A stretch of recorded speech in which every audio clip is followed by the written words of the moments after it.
Assalamualaikum warahmatullahi wabarakatuh. Perkenalkan, nama saya Ismi Hidayati. Saya mahasiswa di IAI Al-Qadiri Jember. Dan di sini saya akan membacakan tentang tawasul dan istighosah. Tawasul adalah salah satu cara yang ditempuh warga Nahdliyin dalam berdoa atau memohon kepada Allah Subhanahu wa taala. Tawasul dilakukan dengan satu wasilah atau segala sesuatu yang dapat dijadikan sebagai sebab atau perantara untuk mendekatkan diri kepada Allah agar suatu permohonan dapat dikabulkan. Allah Subhanahu wa taala berfirman, "Wahai orang-orang yang beriman, takutlah kamu kepada Allah dan carilah jalan wasilah atau perantara." Tawasul bisa dilakukan dengan wasilah amal dan wasilah orang-orang yang dekat dengan Allah. Wasilah dengan amal at-tawassul bil amal al-saleh di antara lain dengan iman sebagai wasilah yang menjadikan manusia dekat kepada Allah Subhanahu wa taala. Ibadah dan amal kebajikan juga dapat menjadikan wasilah yang mendekatkan diri kepada Allah Subhanahu wa taala. Amar ma'ruf dan nahi mungkar juga termasuk wasilah yang mendekatkan diri kepada Allah Subhanahu wa taala. Karena itu, berdoa dengan memakai wasilah yang pertama ini direkomendasikan oleh para ulama. Tawasul yang kedua dilakukan dengan wasilah orang-orang yang dekat kepada Allah seperti para nabi, para rasul, sahabat-sahabat Rasulullah SAW, para sahabat, para tabi'in, para syuhada, para ulama dan para wali. Semua doa dan permintaan tetap ditunjukkan kepada Allah. Bertawasul dengan wasilah orang-orang dekat kepada Allah maksudnya adalah berdoa dan meminta kepada Allah Subhanahu wa taala di sisi orang yang dicintai oleh Allah atau menghadap orang-orang yang mendapatkan tempat terhormat di sisi Allah. Bertawasul kepada orang-orang yang dicintai oleh Allah dapat dilakukan pada saat mereka masih hidup. At-tawassul bil al-ahya atau sudah meninggal dunia. At-tawassul bil al-wafat, dalam berbagai riwayat disebutkan bahwa manusia yang telah meninggal dunia masih aktif berkomunikasi dengan yang masih hidup. Rasulullah SAW dan para ahli kubur lainnya dapat menjawab salam saudara-saudara mereka yang mengucap salam. Rasulullah SAW bersabda, "Siapapun yang mengucapkan salam kepadaku, Allah akan mengembalikan rukun untuk menjawab salam itu." Bertawasul dengan orang yang dekat dengan Allah Subhanahu wa taala dimaksudkan agar mereka ikut menonton atas apa yang diminta kepada Allah. Bertawasul dengan orang-orang yang dekat kepada Allah Subhanahu wa taala seperti para nabi, para rasul dan para salihin. Para hakikatnya tidak bertawasul dengan zat mereka, tetapi bertawasul dengan amal perbuatan mereka yang saleh. Karenanya bertawasul itu tidak dengan orang-orang yang ahli maksiat, pendosa yang menjauhkan diri dari Allah, dan juga tidak bertawasul dengan pohon, batu, gunung, dan lain-lain. Tidak ada perbedaan antara tawasul kepada orang-orang yang dicintai oleh Allah pada saat mereka masih hidup atau sudah meninggal dunia. Tujuan bertawasul adalah mengharap berkah dari orang-orang yang dicintai oleh Allah, sementara semua pemberian dan kemanfaatan hanya kepunyaan Allah. Allah yang akan mengabulkan semua keinginan hambanya yang berdoa. Orang-orang yang telah meninggal akan rusak dan hancur badannya atau jasadnya, sedangkan roh tetap hidup dan tidak mati. Mereka berada di alam barzah. Suatu riwayat menyebutkan bahwa di alam barzah Nabi Muhammad SAW menyaksikan perilaku umatnya di dunia. Jika umatnya berbuat baik, maka beliau mengucap hamdalah. Jika mereka berbuat kejelekan, maka Nabi meminta ampunan kepada mereka. Penjelasan hadis di atas juga didukung oleh riwayat lain yang menyatakan bahwa Rasulullah SAW selalu menyampaikan salam setiap melewati kuburan. Ia menunjukkan bahwa ahli kubur pun menjawab salam yang diucapkan oleh orang yang masih hidup. Rasulullah SAW menyampaikan salam. Kita istighosah berasal dari al-ghots. Kata istighosah berasal dari al-ghots yang berarti pertolongan. Dalam tata bahasa Arab, kalimat yang serupa adalah istafala, permintaan, atau istifal, permohonan. Menurut buku himpunan teks khutbah Jumat oleh Dr.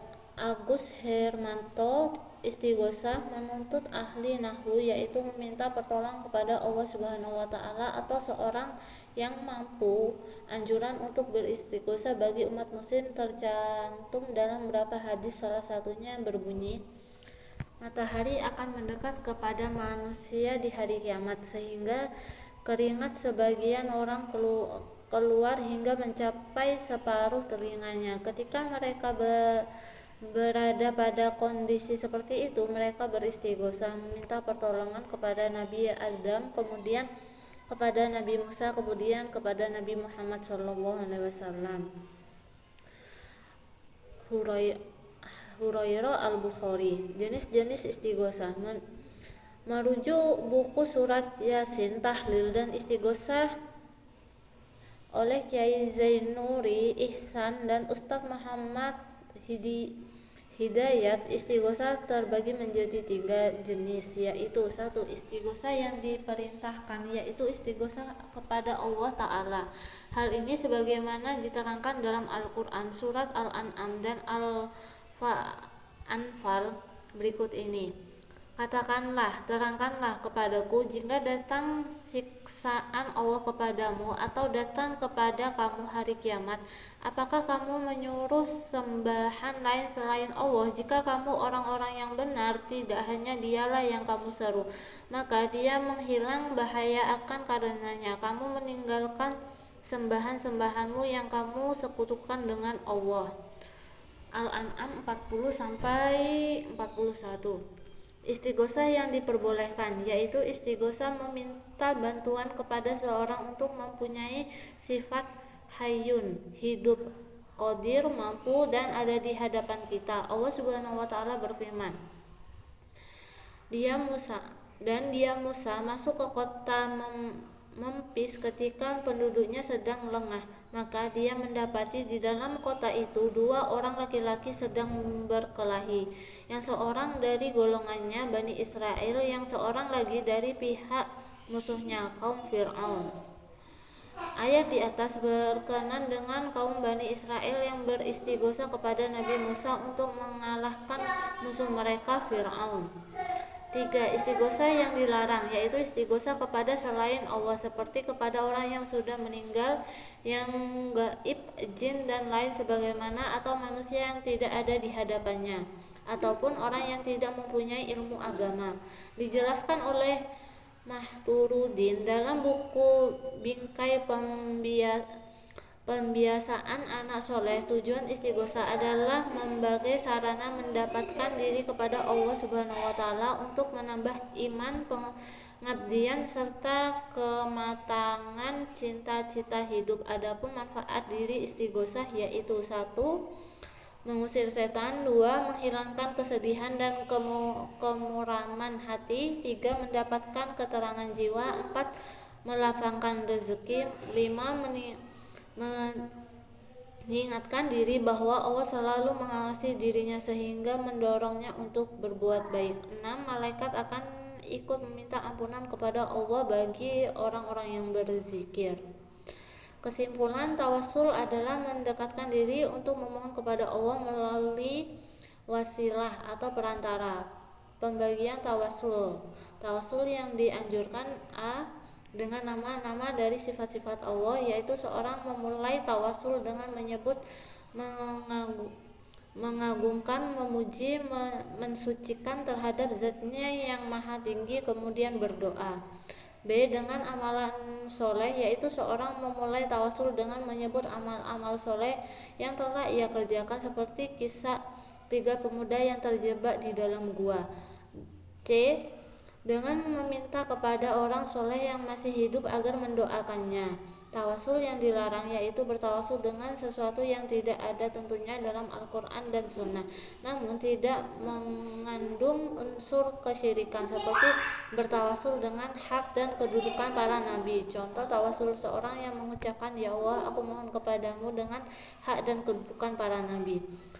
Tawasul syirik yaitu tawasul dengan memohon kepada makhluk Allah, contoh meminta kepada penghuni kubur, walaupun pelakunya memakan praktek ini dengan tawasul dan meyakini hal ini memiliki keutamaan tersendiri, namun sebenarnya perbuatan ini adalah syirik. Istighosa adalah memohon dan tingkat permohonan yang sangat mendesak, ingin dikabulkan agar hajatnya terpenuhi dan terhindar dari sesuatu yang sangat membahayakannya atau malapetaka. Hanya Allah saja yang mampu mengabulkan doa ketika seorang dalam kesulitan lalu ia beristighosa kepadanya. Istighosa kepada makhluk ada dua jenis, istighosa kepada makhluk dalam urusan yang tidak mampu mengabulkan kecuali hanya Allah. Istighosa ini adalah kesyirikan karena telah memalingkan hak Allah kepada selainnya. Istighosa kepada makhluk dalam perkara yang ia mampu mengabulkannya. Istighosa ini diperbolehkan dan bukan termasuk perbuatan syirik, seperti kisah Bani Israel yang meminta pertolongan kepada Nabi Musa untuk melindungi mereka dari kezaliman orang-orang Fir'aun. Sekian dari saya, kurang lebihnya saya mohon maaf sebesar-besarnya. Wassalamualaikum warahmatullahi wabarakatuh.